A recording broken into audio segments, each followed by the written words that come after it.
মধ্যপ্রাচ্যে যুদ্ধের আবহে বিশ্বজুড়ে চলছে জ্বালানি তেলের হাহাকার আর সাপ্লাই চেইন ভেঙে পড়ার আতঙ্ক। এরই মাঝে বাংলাদেশের জন্য এলো এক স্বস্তির খবর। হরমুজ প্রণালী দিয়ে বাংলাদেশ সহ 5টি দেশের জাহাজ চলাচলের অনুমতি দিয়েছে ইরান।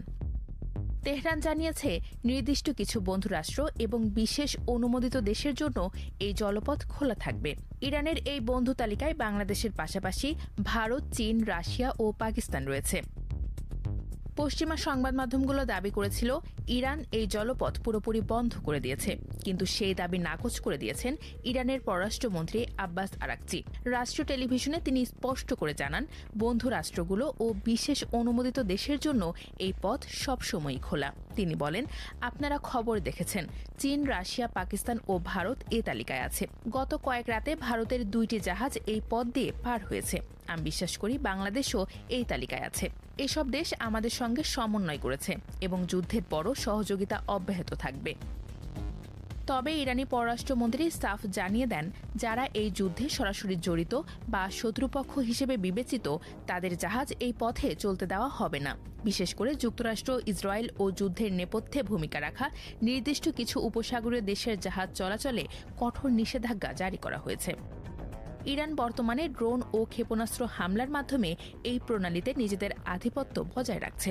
সম্প্রতি ট্রানজিট অনুমতি না থাকায় সংযুক্ত আরব আমিরাত থেকে পাকিস্তানগামী একটি জাহাজকেও মাঝপথ থেকে ফিরিয়ে দিয়েছে ইরানের বিপ্লবী গার্ড কোর।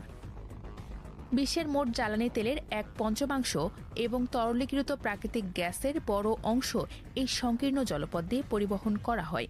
গত 28 ফেব্রুয়ারি যুক্তরাষ্ট্র ও ইসরায়েলের ইরানে আগ্রাসন শুরুর পর থেকেই এই প্রণালীতে কঠোর নিয়ন্ত্রণ আরোপ করে ইরান। এতে বিশ্বজুড়ে জ্বালানির সংকট ও পণ্য সরবরাহ ব্যবস্থা মারাত্মকভাবে বিঘ্নিত হচ্ছে।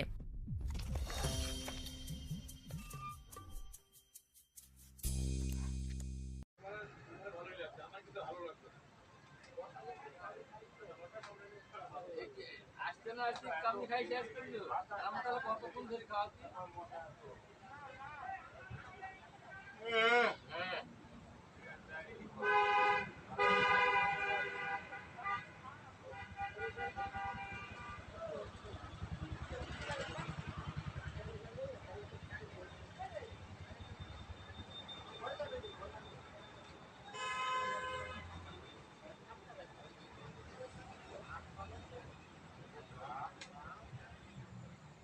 ওটা